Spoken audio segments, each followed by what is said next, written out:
Ka hoka he tōrua uta, ka hoka he tōrua tai, ko kiri I te whakarua, koia uta. Ka rongo te pō, ka rongo te ao I te kōrero, I te wānanga tupu kere. Ko moke tapu te maunga, ko hoere te awa, ko kura haupō te waka. Ko te hora te marae, ko Ngāti Kuia te iwi, ko Rangitāne o Wairau, Ngāti Apa ki te rātō, Ngāti Koata, te Aotearoa, Ngāti Tōrangatira, Ngai Tahu, Ngāti Raukawa ki te tonga hoki ngā iwi. Ko George Ho MacDonald, rawa ko Shirley Wilson MacDonald, ōku matua tūpuna, ko Liana MacDonald aho. He mihi mai oha ki a tātou, he mihi mai oha tēnei ki a tātou katoa e huitahi nei I tēnei rā, e aro hoki nei ki ngā kaupapa o te rā. Nō reira, me kai rā te hua o te miro kia mārama, ngā hiahia o te ngahere. So tēnā koutou katoa. So a very warm welcome to you, to attending on person and online to this talk titled Te Whenuatanga o te Tangata, Everyday Storytelling Belonging to Whenua. I first gave this presentation at the New Zealand Historical Association conference in November last year for the Wiremu Maihi Te Rangi Kaheke Memorial Keynote Lecture, keynote address. And the talk must have resonated with at least one person to lead me here today. And I am grateful and humbled for the opportunity to present the material again, ngā mihi tānia. I'd also like to acknowledge my cousins, Maddie, Pete, Susie, Janice and Ants, and another one in the audience, Joe, for their input in helping pull this talk together. And finally, last but not least, a big mihi to my sociology students who've let me share their fantastic coursework with you today. So I've already shared where I'm from, and I want to add also that my academic background in history and sociology developed through the field of education. So for 11 years, I worked as an English, social studies and drama teacher at 3 secondary schools in Aotearoa. And I moved into doctoral study while I was teaching, and then I was later employed as a postdoctoral researcher. Prior to joining the sociology program, which is where I currently lecture at Te Whenuatanga, Victoria University of Wellington, I worked for a couple of years in initial teacher education and secondary school leadership at the Faculty of Education. And it was in teacher education that my students and I began to explore the creative and critical potential of the Aotearoa New Zealand Histories curriculum, big ideas about colonisation, settlement and power in particular. And in this talk, I want to offer some developing thoughts about a practical history approach that really works at making the past relevant and meaningful to students and their lived experiences. And to me, practical history can be more than just applying historical inquiry and procedural concepts to written text. Practical history can also be a hands-on and experiential approach to studying the past and how our relationship to history informs how we come to think and be in society today. And I tentatively call this approach Te Whenuatanga o te Tangata to forefront the idea that land or places or environments curate stories of belonging that resonate with the affective needs and desires of Indigenous, settler and migrant groups to call Aotearoa home. And these are powerful stories because on one hand they consolidate and reproduce colonialism, racism and social inequality, and yet on the other they can be liberating and open doors to a better humanity. And at the heart of Te Whenuatanga o te Tangata is historical storytelling. And in this presentation, I want to focus on the construction of settler storytelling at 2 local public sites and institutions, at Cuba Street and at Pukeahu National War Memorial Park. And then finally, I'll touch on Indigenous storytelling just lightly through a research project in the Wairau in Blenheim. And at the end, we'll consider what Te Whenuatanga o te Tangata could offer history and social studies secondary school education in Aotearoa. So let's now turn to the nature of settler storytelling. So settler storytelling is a socially constructed, experiential and practical text that permeates our lives and relays subliminal messages about how past events and histories impact us today.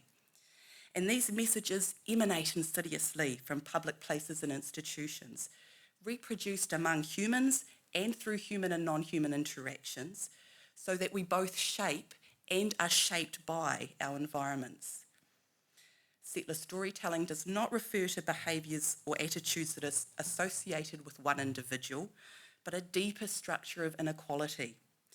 And this structure was established in Aotearoa in the 19th century and evolves over time as society itself changes. Settler storytelling advances a widespread belief that historical and present-day colonial violence has been resolved and that society will, or soon will, transcend racial inequality. So multiple research projects, beginning with doctoral study, have shown me that settler storytelling occurs in classrooms, in schools and universities, in museums, and landscapes connected with the New Zealand Wars. Colonial myths about nationhood building, historical amnesia, and settler fantasies about Indigenous people and minoritised others are therefore reinforced through these places and institutions. These mundane and everyday sites may appear to be culturally neutral and devoid of power relations. However, they are designed to align with the sensibilities and comfort levels of Pākehā. And settler storytelling benefits the dominant race in at least two ways. First, it cultivates an effective sense of belonging to the whenua that is benign and centred on a bicultural partnership. And second, settler storytelling keeps society moving in ways that will pay the most dividends to those in the dominant race.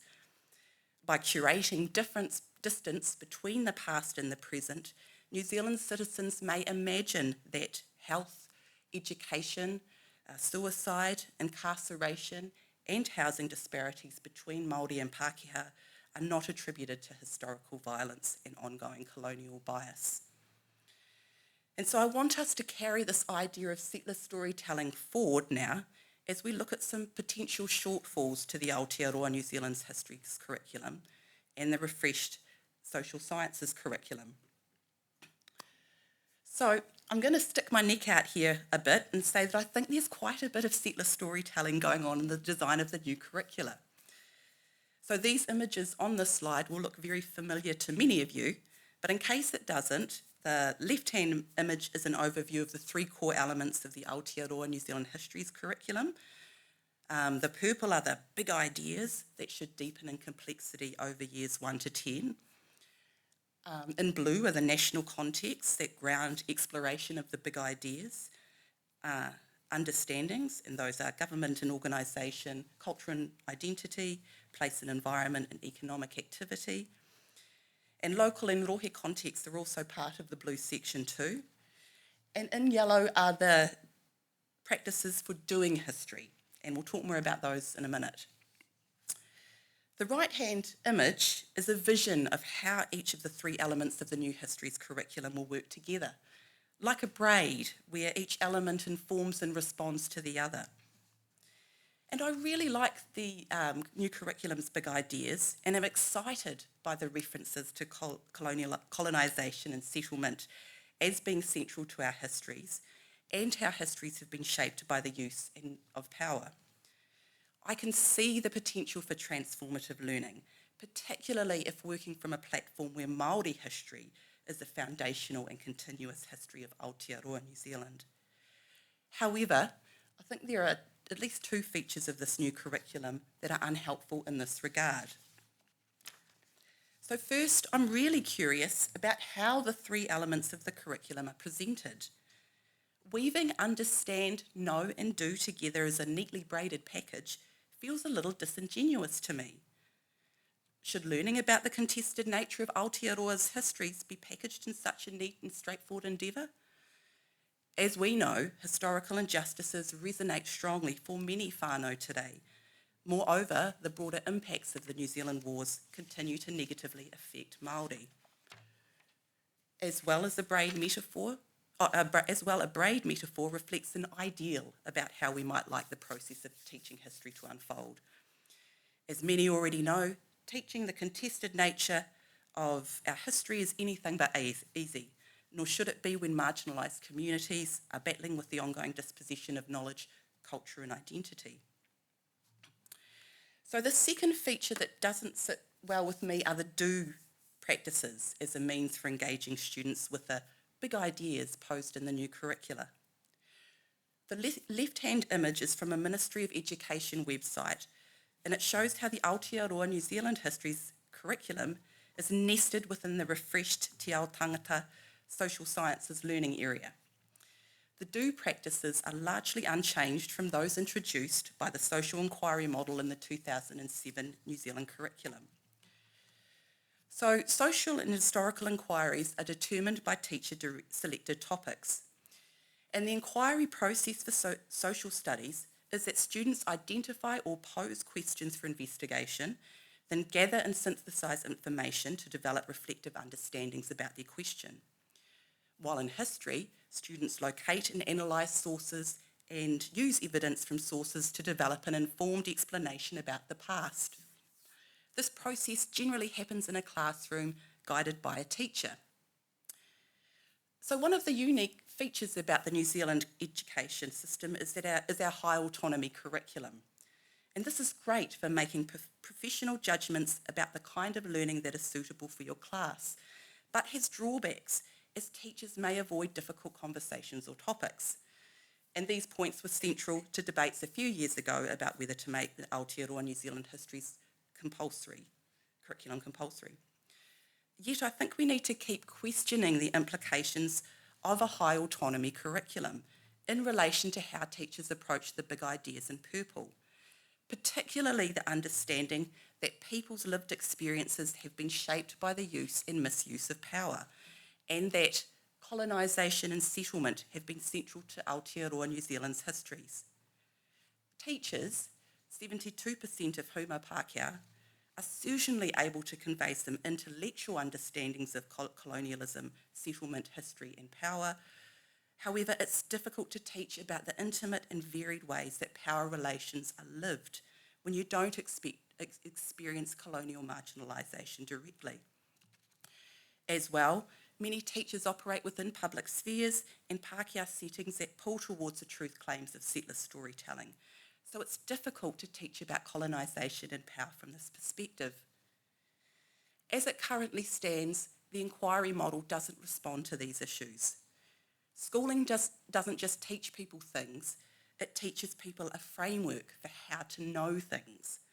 And if we really want to show students how history walks with us now, we need to adopt practical measures that hold up a mirror to the everyday structuring force of colonisation. So this means inverting the Western model of positioning teachers as the knowers and students as the learners, to forefront the knowledge of students as well as iwi and community experts. So through Te Whenuatanga o Te Tangata, social studies and history learning does not start from teacher-selected topics, but from local sites, rohe, places and environments, to examine how Indigenous, settler and migrant groups construct different stories of belonging to Aotearoa. The approach draws from Māori and Indigenous scholarship, including those cited in this PowerPoint like Linda Smith, Te Mairi Tau, Joanna Kidman and Carl Mika. Uncanny pedagogies are the centre of a do approach that privileges, in equal measure, intellectual, emotional and embodied learning experiences that can be uncomfortable and frightening, yet also stimulating and inspiring. Uncanny experiences help students question the legitimacy of long-held nationhood narratives. Deconstructing colonialism, race and power at mundane and everyday environments can uproot a sense of belonging, yet this process does not have to be as frightening as it appears. Tribal community experts and teachers who offer meaningful expression to Māori history as foundational and continuous, offer other ways of being with the whenua that are relational, generative and plural. Students learn that no place or space is culturally neutral, but infused with colonial power and Indigenous potential.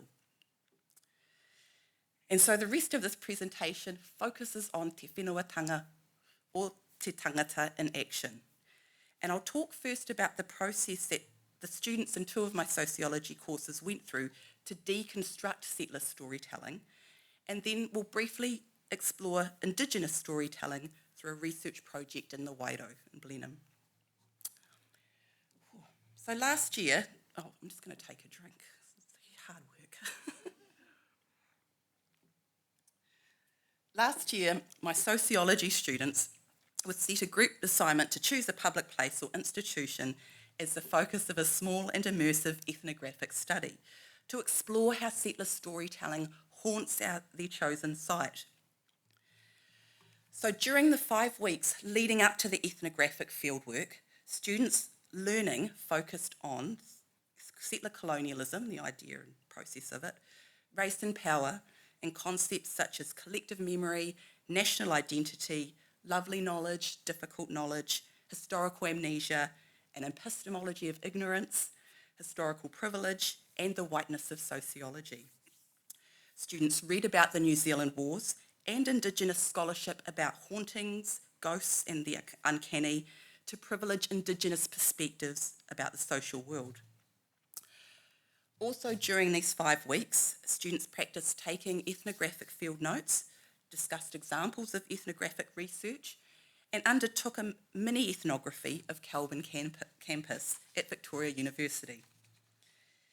They considered an intersectional analysis of settler colonialism that includes class, gender, sex, and able-bodiedness. And students reflected on how their background and positionality may have influenced the ethnography and the group dynamic. And so students were given guidance around the fieldwork process and were required to research the history of their chosen site and learn how it had been used by people over time. And across 2 classes, 6 sites proved popular. They were Pukeahu National War Memorial Park, Cuba Street, the old government buildings, which doubles as Victoria University Faculty of Law, Te Aotearoa Park, and the Wellington train station. All the sites produced great work, but we only have time to look at 2. So we're going to look at Cuba Street, which is probably the most popular one, and Pukeahu National War Memorial Park. And so the next 12 slides are student work from the group presentation and include photos, some video recordings, and lots of critical analysis about how the students perceived settler storytelling play out in their everyday lives. So, as I mentioned, Cuba Street was the most popular site that the students chose to investigate. Each group presentation began with an historical account, starting with the insight that the street was named after the arrival of one of the first New Zealand Company settler ships at Putoni Wharf in Wellington Harbour in 1840 called the Cuba. The boat carried passengers and New Zealand Company pioneers who were tasked with surveying the land for incoming settlers. Further research about the area taught the students that Cuba Street is based next to lands that were once Te Aotearoa Pā. Te Aotearoa Pā ran adjacent and across Cuba Street and was a big garden for the Te Atiawa people who lived there. Students learned that Te Atiawa migrated from Taranaki and to Te Whanganui Tara in the 1820s. Yet one group noticed that the New Zealand Company Kia ora, everyone. Laid out a town plan. See, I'm just going to go a bit here. Sorry. Students learned that Te Atiawa migrated from Taranaki, blah, blah, blah. And that the New Zealand Company laid out a town plan that disregarded the several existing pā in the area. However, indications of a more sinister side seem to be at odds with signage describing Cuba Street, as described by David at the beginning of his group presentation. Kia ora, everyone. We chose Cuba Street for our ethnography. I'll just get straight into it with the history. Wellington's Cuba Street is described kind of as a walkable pedestrian street, bustling just off the centre of the Te Aotearoa suburb. It is self-described by the council as a slice of Bohemia, famous for its culinary delights and creative soul. With small businesses mismatching style and aesthetics, encouraging this notion with most of the business side of the street encapsulated on this list. I don't know if you can really read it, but it says antiques, arts, coffee, community, police. I don't know why police is on there. Gambling, games, haircuts, hemp. Yeah, lots of stuff. But if we draw attention to the closing line, the most fascinating mix of people in the country, I think that's kind of really where this whole paradox kind of, stems from. It's not quite that, which is what we discovered in our walk. So once students learned more about the history of Cuba Street, they were bemused and critical of the way that important historical information was altered or obscured through how the environment had been constructed. Each group noticed how the country, Cuba, was celebrated on shop fronts and inside cafes. For example, students thought that the symbols in the chairs of the Midnight Espresso Cafe were connected to the country Cuba. And the photo on the right is of a shop lintel, which is quite clearly Che Guevara, former leader of the Cuban Revolution. One student mapped Cuba Street's offshore legacy to the early 2000s, where businesses like Fidel's, Cubita, Buena Vista Social Club and Havana Coffee capitalised on the Cuba name. Research about the history of the area also revealed that the Tonks were one of the first families to settle in Cuba Street in 1842. The Tonks bought many properties and established successful brickyards, while Cuba Street evolved from a residential to retail-focused site by the late 1860s. Several groups mentioned that online information about Cuba Street was very one-sided. One student said that the first 3 websites that pop up about Cuba Street, the Wellington City Council, Wikipedia, theculturetrip.com, all discuss the European settlers' great influence on the history and development of Cuba Street. While another student noticed that when they Googled Cuba Street history, they mainly got results about heritage and colonial buildings. Students questioned why the Tonks family were openly acknowledged down Cuba Street, yet there was no reference to Te Aotearoa and early settlements by Ngaitara, Ngāti Rangi, Ngāti Ira, Ngāti Mutunga, Ngāti Tama and others. They felt like Cuba Street was celebrating a settler legacy. So as noted in David's opening recording, the idea that Cuba Street is inclusive, multicultural, diverse and home to a range of eclectic people is reinforced on information panels up and down the site. David's groupmate, Seb, built on this point by noting that Cuba Street gained a reputation as a cultural and bohemian hub and a gathering place for artists, musicians and creatives during the mid-20th century. From the 1870s to the early 80s, the street became the red light district of Wellington and a sign of solidarity against New Zealand's laws making homosexual acts illegal until 1986. So Seb and David are part of the LGBTQ+ community, and the way that the presentation of Cuba Street appeared to advocate for the queer rainbow community and their interests was a salient point in their analysis of the site. Seb's investigations were sparked by discovering 2 names inscribed on plaques on public seating. And I see almost no mention of the history of the street before the Cuba ship arrived, but there's references to Cuba, the country, and the symbols in the storefronts, and references to the queer community and its history on the street. As I'm finishing up taking notes, I noticed there are mentions of Māoritanga and the queer community on the plaques on these 2 benches, commemorating Carmen Rupe and Chrissy Waitoko. Sorry, it's quite all over the place. You have to get quite close to read the words, but the plaques look recently installed and well taken care of. It is your ancestors, your tipuna, that give you the strength to survive today, and the quotation comes from respected artist Araki Brightwell, who I'm actually friends with, and I saw that the quote was related to her and thought that was very, very cool. I researched the names of Chrissy and Carmen after the ethnography and discovered that Chrissy was the owner of the Evergreen Coffee Lounge, a popular late-night entertainment establishment, safe space for the queer community from the 1980s to the mid-1990s. Carmen was a friend of Chrissy. She was an activist, a brothel manager, politician, performer, and over a 13-year period, she established at least 12 businesses in the city, including coffee lounges, massage parlors, a nightclub, and a curio shop.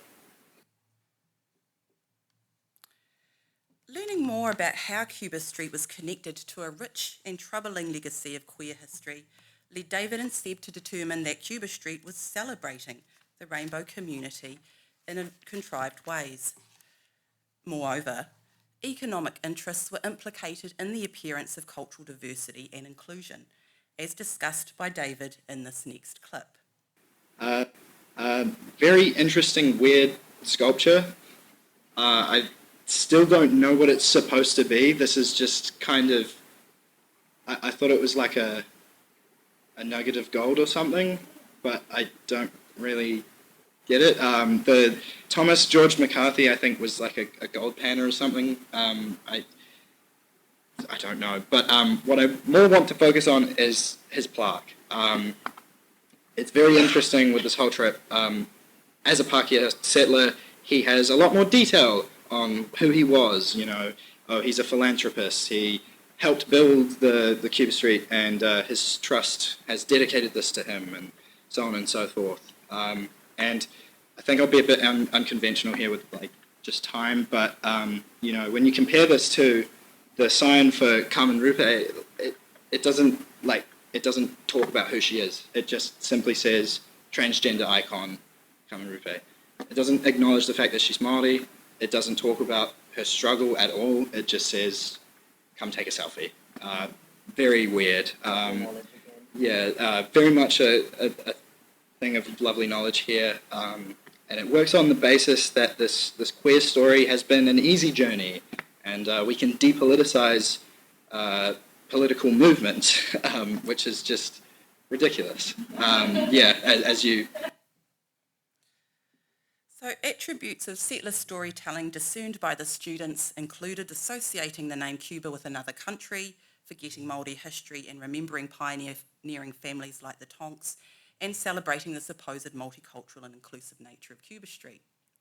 However, students sought to look past these fantasy narratives to make critical observations of the way that Cuba Street naturalises the culture of consumerism. They observed that the shops clustered down Cuba Street were a direct result of economic globalisation, and noticed that shops like Glassons and Cotton On were big corporations from Europe and the USA. One student said that although it could be a good thing that technology and trade have made the world more connected and interdependent, capital and profits are placed ahead of everything else, which can exclude smaller businesses and shops. The same student, who was in her second year majoring in political science, spoke in some depth about the relationship between colonialism, capitalism, and consumerism. She said colonialism is about having political control over a place or country by exploiting the colonised and taking away their culture and settling on their land. Capitalism survives on the back of resource extraction, and consumerism makes individuals think they'd be better off consuming goods in large quantities. And she connected this pattern to Cuba Street. Another student spoke about how the layout of Cuba Street is designed to keep people isolated and moving through the site and into consumer space. And she said that one of the ways that this has been done is by putting rain shelter in front of the shops. So you can't be in communal space if you want shelter from the environment. Oh, the elements, sorry. And I heard a couple... Sorry. Oh, skipped a slide. So David ended his presentation with similar insights about the detached and disconnected nature of Cuba Street.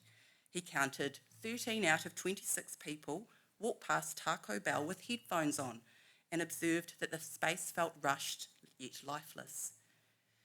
He also thought about the lack of information about the history and how it upheld an epistemology of ignorance. And I was interested by the way that he seemed to attribute historical ignorance to racial inequality, wealth, and privilege.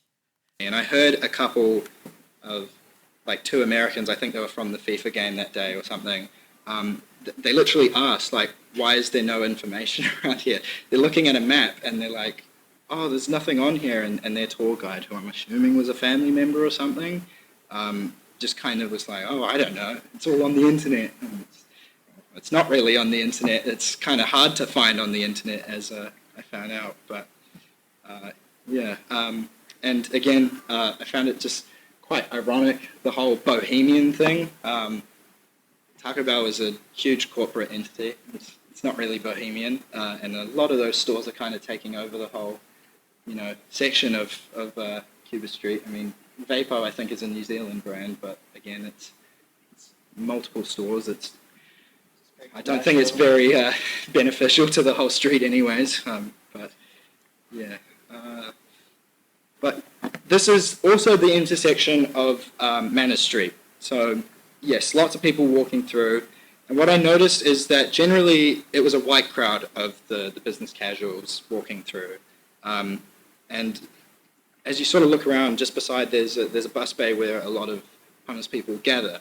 And there was people around in tattered clothes hovering around asking for change and lunch. And again, yes, very ignored. And I don't know to say, I don't want to make a sweeping claim, but a lot of them were darker in skin tone. And, just seeing that it is quite, very obvious that, certain people in this rapid urbanization have been left behind. They have been neglected. And as I looked into a lot of the windows of stores and stuff, it was predominantly white people buying things in there.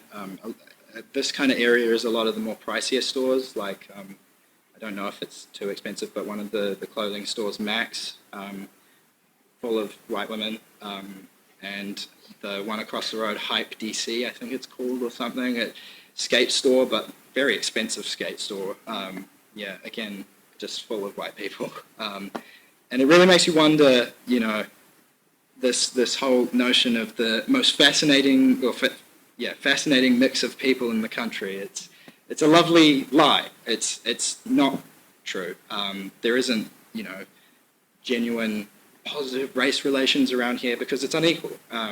And it's a comforting lie for wealthy Pākehā shoppers to blind themselves to race. And I felt this quote was interesting to read because, just at what I'd seen, the monetary division between these people who, weren't white and who were white. And, the reality of this generational wealth is probably what is funding this kind of, society, this behaviour. And it's all come at the extent of Indigenous peoples.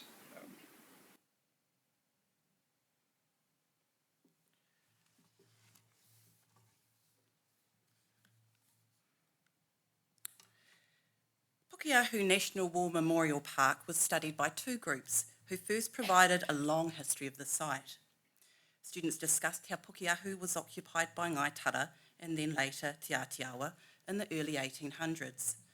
The area provided rich sustenance for Māori, including bracket fern roots, kumara, and later melons, potato and corn. As well, two streams that used to run along the sides of Pukeahu Hill gave residents access to eels and fish. Pākehā noticed that Pukeahu is in a good defensive position and it was quickly occupied. In July 1843, 55 men were stationed in Mount Cook in a temporary barracks following the Wairau massacre, and more troops moved to the site in 1846 because of battles in Here and Pāwatahanui.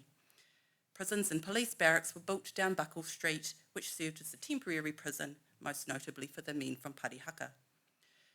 In 1919, $100,000 was allocated to memorialise those fallen in World War I. The Curricular was completed in 1932. In 2004, the Tomb of the Unknown Warrior was added to the site.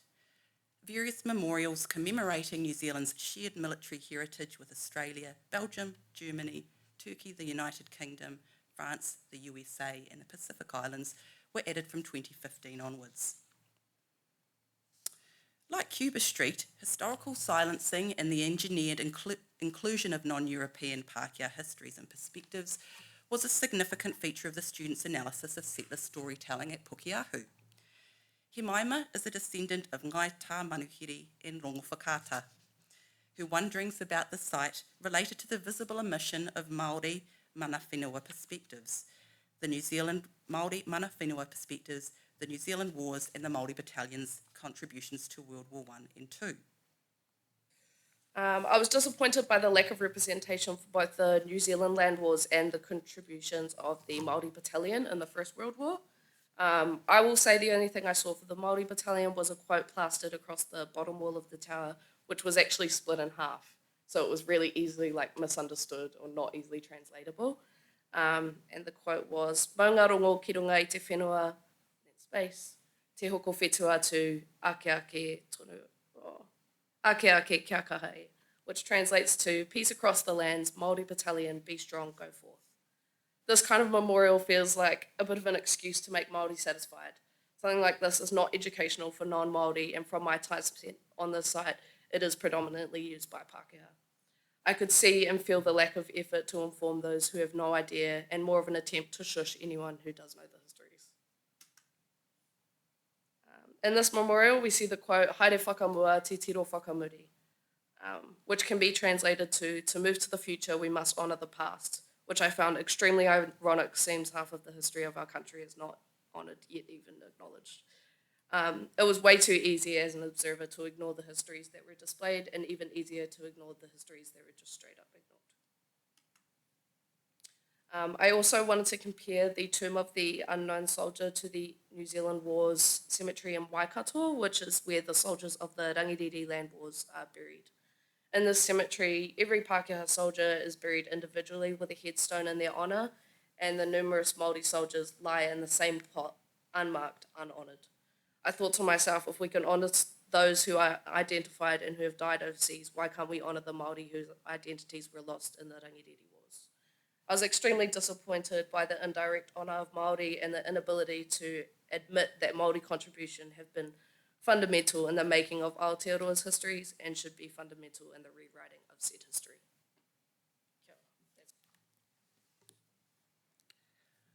Richa is undertaking a Bachelor of Arts in Sociology and Education. She has a keen interest in Pacific education, which informed her fieldwork analysis. Richa spoke at length about New Zealand's 40-year-old colonial project in Samoa, which included prohibiting many local customs, individualising land ownership, and banishing and removing the numerous namamatai titles. However, the writing on the Pacific Islands Memorial at Pukeahu paints quite a different picture. It states that the memorial represents, and I quote, "New Zealand's enduring friendship with the Pacific Islands and the service of Pacific Islanders in support of New Zealand in 2 world wars and later conflicts." Richa said that she felt deeply uncomfortable about how the juxtaposition of the Influenza Memorial and the Pacific Memorial reproduces the idea that New Zealand's role in the Pacific was peaceful, collaborative and unproblematic. She expressed as much to her group in this quote on the PowerPoint slide. Richa connected the moment to a haunting and a sense of uncanniness. For 2 years, she'd walked past the memorial on her daily commute to university and had not noticed the layout or its implications for how New Zealand frames its relationships with other nations. She said, and I quote, "After my recording, I wondered to myself how many other public landmarks, stories or experiences I neglected to question." Jane's site analysis was rich with sensory information about her experience of Pukeahu. She noted that the site feels comfortable and felt that this had a lot to do with being Pākehā.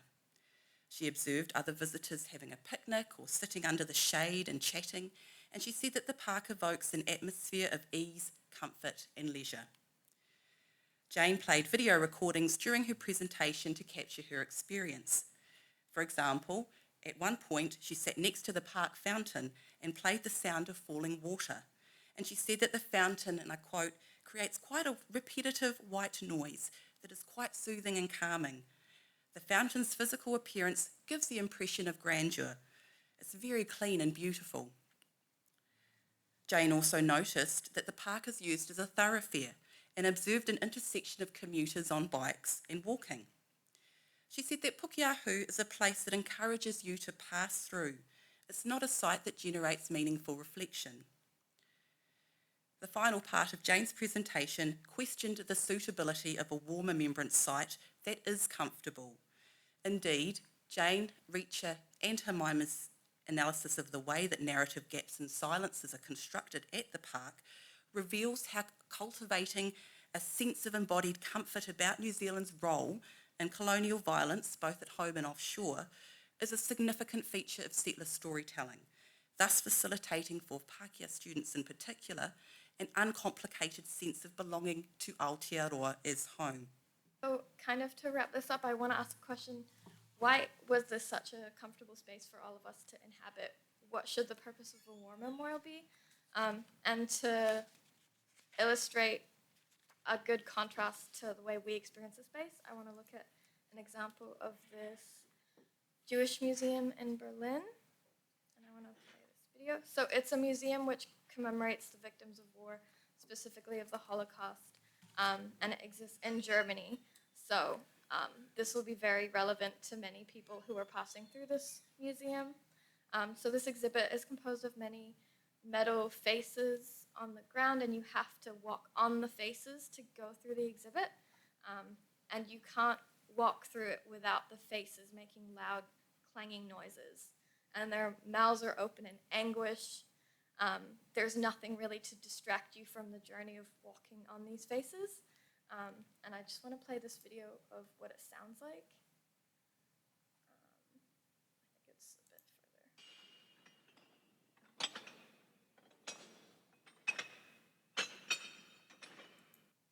So obviously it's a very eerie, it's a very uncomfortable experience. And I think this is like a really good example of what a war memorial should be doing, and that's making you uncomfortable in the remembrance of both the victims of the violence and your own complicity in that.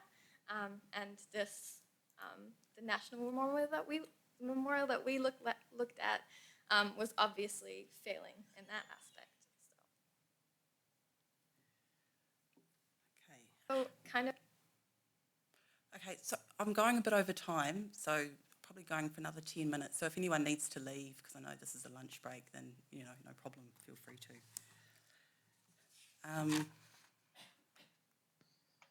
Deconstructing. So Te Whenuatanga o Te Tangata is a decolonial and restoring approach to engaging the social sciences and histories curricula, involves deconstructing settler storytelling at public sites and institutions, and the privileging of Indigenous storytelling.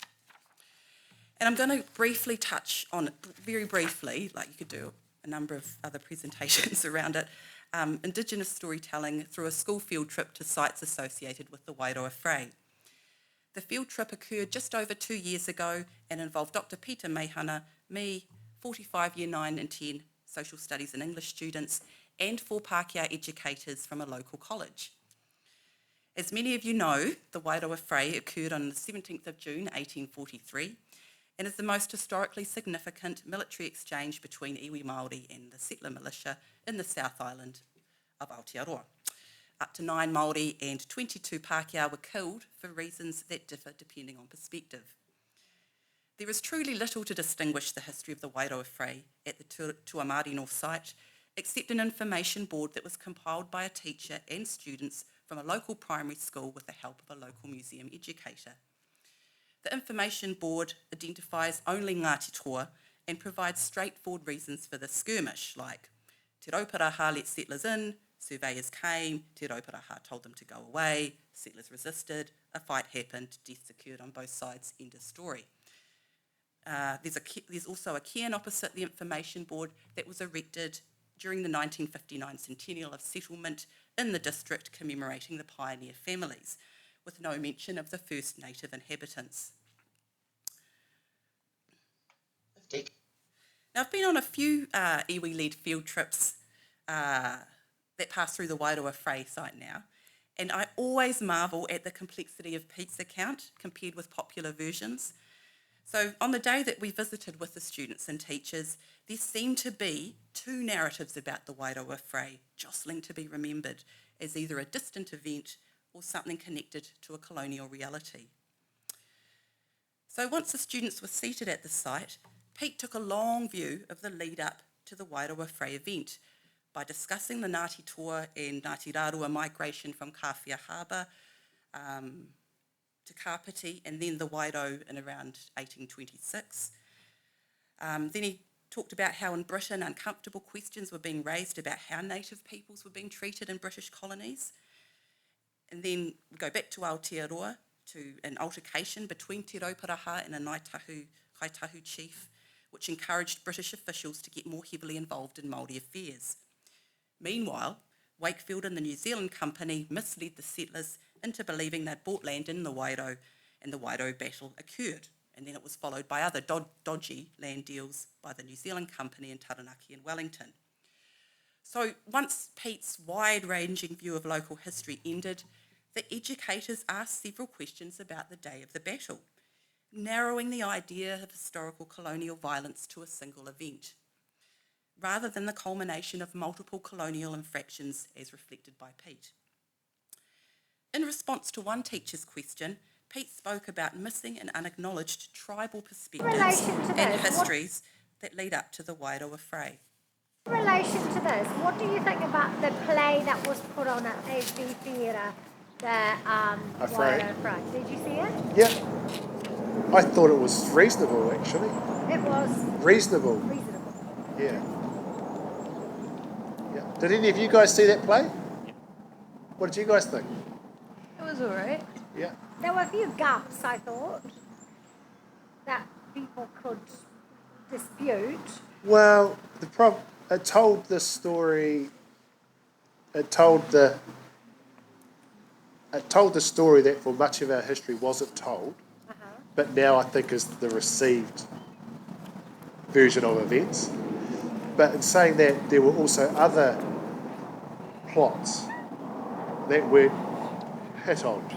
So, for instance, what about Rangitāne? Why were they there? Yeah. That's another part of the story that doesn't get told. But, of course, because there were the dominating figures, Te Rangi Haiata, who's on the board there, and Te Rauparaha. So, and they were big characters. So their story is always going to be up front and centre. Yeah. But there are others that were not mentioned. And as historians, we should be trying to drill down to find those alternative, untold histories to tell them. Yeah. I think. But I don't know if it's when you go through the old, so this event, 1843. After the visit to the Wairau Affray, the class moved down the road to the Wairau Reserves, captured in the photo on the right of the slide. And I remember a heavy silence falling over the students as Pete described how Ngāti Toa, Ngāti Rāroa and Rangitāne or Wairau were pushed onto parcels of land at the bottom of a valley far smaller than what had been promised by the government in 1856. The site we were sitting on became overpopulated quickly and was made inhospitable because settler farmers diverted waterways to make their farms more productive. Historical land deals between the iwi and government, the flooding and the sickness and disease that followed, continue to negatively impact Māori in the Wairau today. In this way, Pete was connecting the notion of colonial violence to the ongoing effects of colonisation. Yet, the educators asked questions about, well, when did the school stop running? Where was te reo Māori spoken there? What's the quality of the soil? How did the land sales happen? Some of the comments turned to the assimilation and disappearance of local Māori, indicating a belief that the true victims of colonial violence have disappeared, much like colonial oppression today. So in summary, the interactions at the Wairau Affray and the Wairau Reserves sites highlight three differences between Pete's approach and settler storytelling, which were 1, locating contested or difficult histories within a wider context, 2, recognising complex relationships between iwi and other groups, and 3, acknowledging Māori and iwi social and cultural perspectives of historical events and concepts like colonial violence. Or we could simply put my white-splaining to the side and say that Pete's approach to local history can be understood in terms of whakapapa, whanaungatanga and mana. But the point I want to make through sharing the Wairau Affray field trip experience is that while settler storytelling may dominate how history is perceived at many public sites, Indigenous and migrant groups connect to what we might term history in ways that sit outside of this colonial structure. In relation to this, what do you think? So, settler storytelling is a means to create distance between the past and present through embodied messages that advance the idea that settlement and colonisation are not that bad, and we've been through the worst of it, so race relations today are largely peaceable and equitable. However, the students' fieldwork in this presentation indicates that such distancing aligns with Pākehā sensibilities and comfort levels, and the need to construct a partnership with non-white others rather than through Māori oppression. Engaging uncanny pedagogies reveals that we are immersed in settler storytelling, so much so that it is often invisible when we go about our day-to-day lives. So in this presentation, I've tried to draw attention to ways that the school system, through curriculum policies like the refreshed Social Sciences and Aotearoa New Zealand Histories Curricular, also reproduce settler storytelling. A topic-derived social inquiry approach to the do practices encourages teachers and students to wade into intellectual spaces that are a little bit taboo, a little bit challenging, and then retreat to the cultural neutrality of homes, schools, communities, and classrooms. And used in this way, the inquiry approach can act as an effective buffer for Pākehā to avoid deep connections between contested histories, structural racism, and present-day inequalities. We need new pedagogical approaches for a tentatively-led school system aiming for decolonial transformation. Te Whenuatanga o te tangata is not perfect or finished, yet it's just a practical attempt to offer something different and in keeping with the status quo. Māori scholars and educators are calling for a local and rohe starting point to Aotearoa New Zealand histories, where teachers step back and let iwi and community experts determine the course of the curriculum. Indeed, diverse community perspectives can be a means for bridging the past and the present. During the field trip, Pete spoke about approaching the Wairau Affray through multiple iwi perspectives. Significant historical events resonate differently for iwi and their present-day concerns. As such, it's important to consider that a te tiriti-led school curriculum may not necessarily involve one national context for understanding the refreshed curricula's big ideas, but multiple expressions when working from a local and rohe context whereby Māori history is the foundational and continuous history of New Zealand. Alongside this, and of particular relevance to social studies, are opportunities for students to determine how colonialism is evident in their own lives and society more broadly. At Cuba Street and Pukeahu National War Memorial Park, uncanny pedagogies supported students with unique backgrounds and interests to read how their emotions and embodied and effective responses are implicated in the construction of a sanitised and comfortable view of the past, and ways that intersecting social divisions of power, race, class, sexuality and gender are implicated in settler storytelling. This process of deconstruction also reveals how ongoing colonialism upholds racism and Eurocentrism at public places and government institutions. For example, stripping away settler storytelling at Cuba Street led students to comment on how urban shopping areas link to globalisation, capitalism, consumerism and individualism to highlight the relationship between colonialism and economic activity in Aotearoa New Zealand. And so now I'm referring to the national context at the bottom of the slide. War remembrance at Pukeahu National War Memorial Park revealed how messages about historic nostalgia and historical silences are embedded in the landscapes to highlight a relationship between colonialism and sovereignty, organisation and government, or place and environment, both at home and abroad. To conclude, we can all relate to an intrinsic need to belong and feel at home somewhere. So it is not impossible to imagine that public sites subtly pull us towards a view of society that aims to consolidate a sense of belonging for the Pākehā majority. The problem is that the effects of settler storytelling are diabolical for the collective well-being of non-dominant groups, and particularly Māori. Decolonising and restoring our relationship to the past in line with Indigenous storytelling, knowledges and histories offers a more sustainable and inclusive pathway forwards for all of us who desire to call Aotearoa home. Tēnā koutou, o te rā tēnā koutou katoa. Ngā mihi nui ki a koe, Liana. Thank you very much. You must be exhausted. But we have a few minutes for questions. So there are 2 roaming mics, and we do ask you to please use the mic because while we can probably hear you without it, people online can't. Are there any questions for Liana?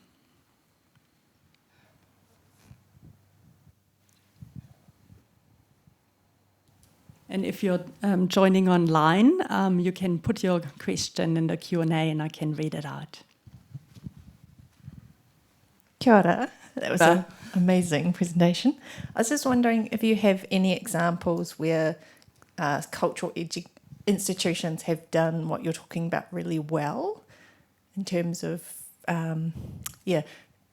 getting through those settler kind of narratives. I guess the most immediate thing that's on top and probably a safe answer is what the student, the museum in Germany that the student showed us with the clinking of metal faces. I mean, that was just so powerful. And I guess that's in terms of thinking about, episodes of the Holocaust and extreme instances of violence. So, I don't know. I think in one way, are you asking whether we can resolve plural perspectives of history and society as one kind of unit where we're all included equally in one institution? Yeah, okay, I was just wondering because I think that's a hard road to travel. I think that we were sort of heading in the right direction when we had, our separate health body for Māori, when we had this idea of co-governance was on the table, but I know that's not what you're asking for, but yeah, that's all I can give you at this time.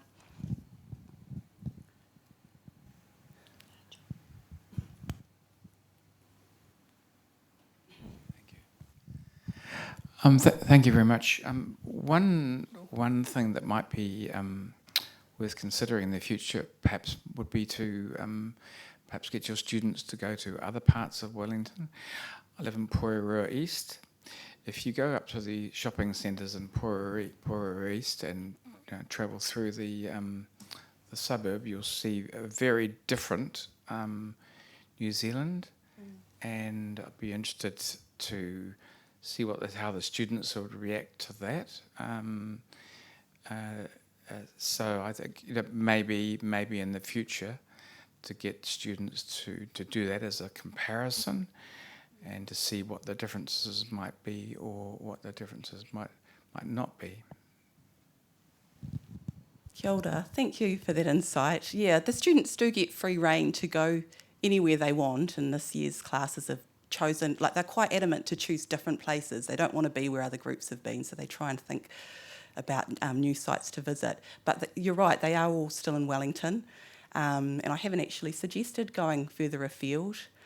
And I don't know, I think I'd want to think a little bit more carefully about that because, a lot of our university students come from quite affluent areas in Wellington. A lot don't either, but yeah, it would... I don't know, the comparative view and how voyeuristic is that? But it's certainly a good idea in some ways. I think it might have to depend on the students themselves and, yeah. Oh, the cost, yeah. That's probably why they haven't looked outside of... Yeah. Yes. That's right, yeah. It's like, with students, you don't get paid for being a student. But yeah, I agree. Yeah, absolutely. You get quite an insular view of, I guess, an urban environment by just looking at Wellington. Thank you. Tēnā koe, Liana. Can I ask a question from here? Go for it, yeah. Just wanted to follow on from Kimberly's question. Yeah. Where do teachers start? It's, you know, for secondary students to start with this kind of really investigative, deep learning. Well, I guess in some ways, like going to, like, when I start teaching this, the students just do a walk around the university. And so just through looking at the Kelburn campus and looking at how, first thinking about that the space isn't culturally neutral and, you know, talking about that's a big step. And then looking at the way certain groups have been included or excluded at the university is really quite powerful because they don't even think about that. You know, in the university we've got a wall with a whole bunch of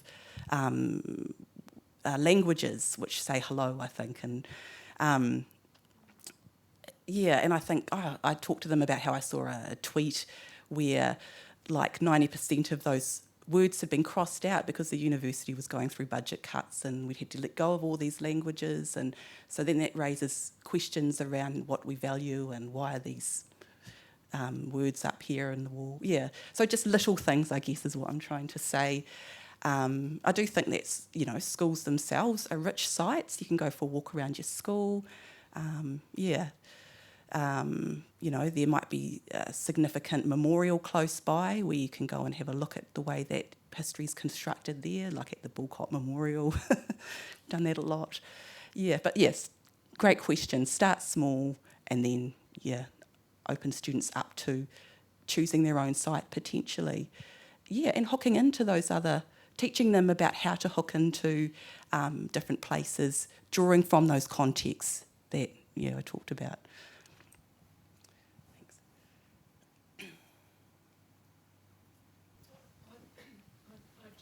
Wait, please. The microphone will come to you. Do I have a question at the back? You're so close.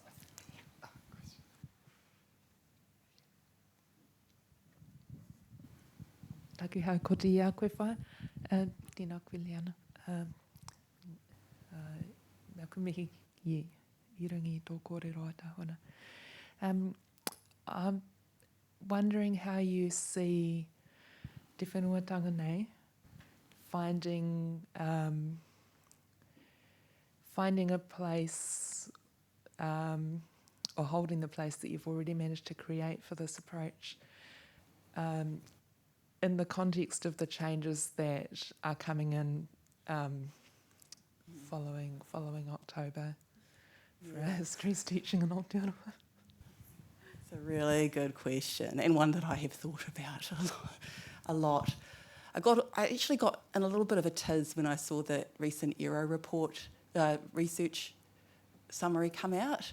I thought, oh gosh, this is so unhelpful. Like, do we really need this research frame like this coming out now? And I guess I went and got into a bit of a tiz and emailed some people in the ministry and said, come along to this talk. Because, I don't know. They're hamstrung in a way too, aren't they? So, but, I think, if you guys here are willing to do, little bits as we've just talked about, then that's, starting to delve into a level of criticality that you're able to do with the curriculum, unless you've got a really punitive head of history, department leader who won't let you do anything. You can choose to do this as a history teacher in your own classroom.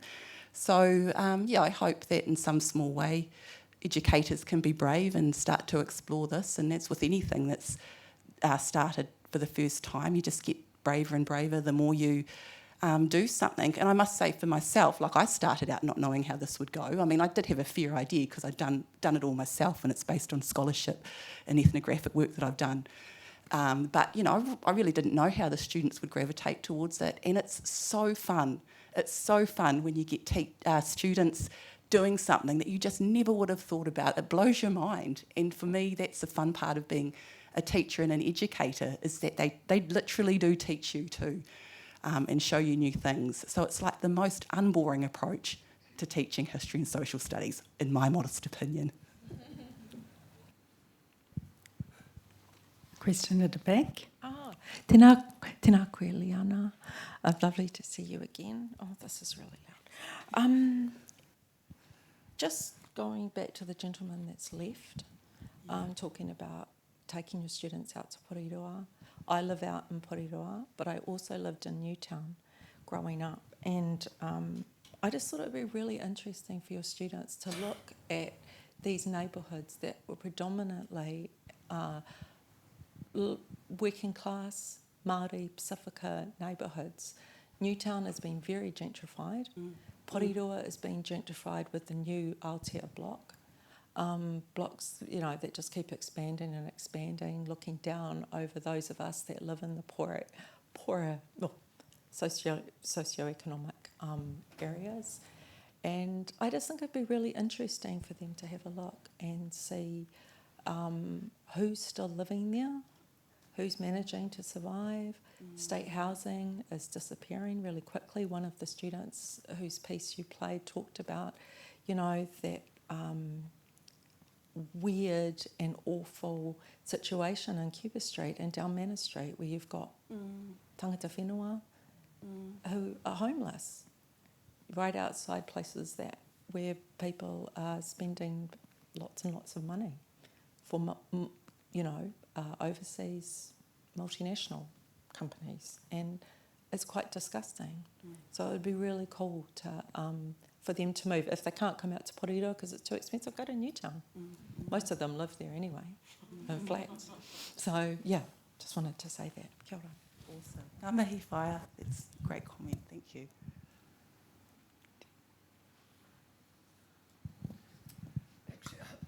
I'm kind of conflicted about how I can approach this whole thing. In some ways, that what you're just talking about the conversation on was quite a divisive thing, which I suppose maybe you had to do.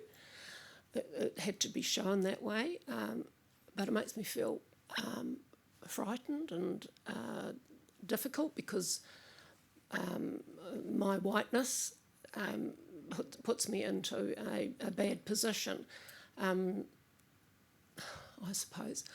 Anyway, I'll leave that. I'm still,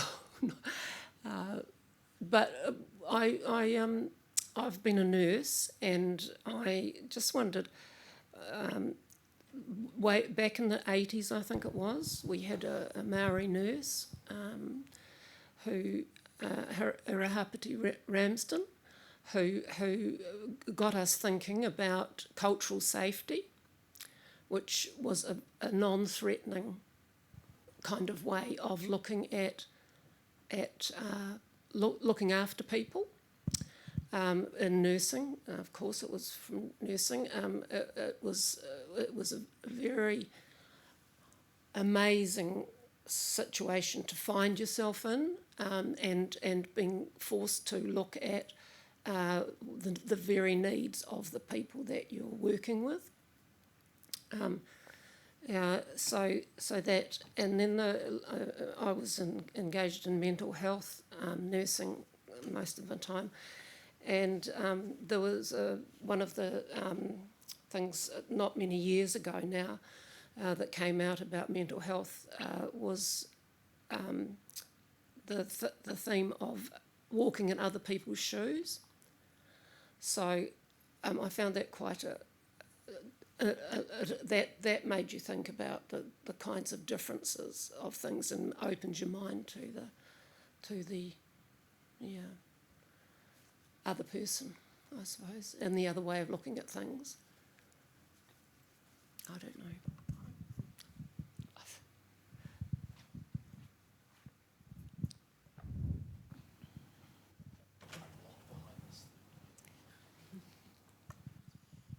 Hi, thank you. Oh, my goodness, that is loud. Sorry. I love that concept of decolonising New Zealand history, because something that I see often is especially in Pākehā students, is that feeling of colonial guilt. They feel guilty, and that creates that division. So my question is, what would be the best way to approach those Pākehā kids with this deconstructing that settler history to avoid as much of the negative repercussions of that colonial guilt? I think one of the things that's come up for me with teaching this material over time is to really try and be as clear as I can, and I know in some ways my thinking around this is still developing, around terminology like Pākehā, settler. You know, what do we mean when we say settler? Who are settlers? And we sort of, get to a point where calling, like as I mentioned in the talk, attributing this process to individuals isn't what it's about. It's about looking more broadly at a structure, a power structure. And so that helps students take a step back from that fragility, from being scared, as you talked about. If you see it as a structure, then yes, you can kind of work more productively around these ideas, I think, because it can be empowering, showing students that it's not an individual deficit, it's something outside of you that's creating, systems of power and control. Yet, it's also important to not shy back from the reality that as a result of the way the environment is constructed, certain people do benefit from that. And so it's about making that point really clear that, it's not a benign process. So maybe that will be helpful, moving past. Because it is confronting. But then I find too that a lot of students are more desensitised to these issues than what I was. I mean, there's, internet's out there now, and there's a whole lot of stuff that students know about power that I did not know, and it was until my 30s that I did. So, sorry, thank you. We do have a question from someone watching online. Person says, it's great that students have identified biases and gaps on NZ Wikipedia pages, e.g. Cuba Street. Have you considered incorporating wiki editing and article improvements as part of assignments as a way of contributing to the decolonisation process and restoring unknown histories? No, but that's a great idea. Thank you. Kind of a rewriting of history, or adding perspectives that are invisible at the moment. We're almost at time. Are there any pressing questions? I'm sure Liana will be happy to answer any questions afterwards as well. Last one.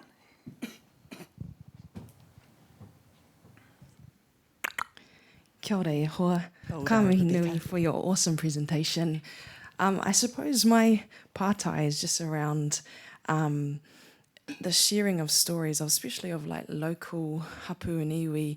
Obviously, a lot of that mātauraka can be really personal in the pūrākau around the land, and our histories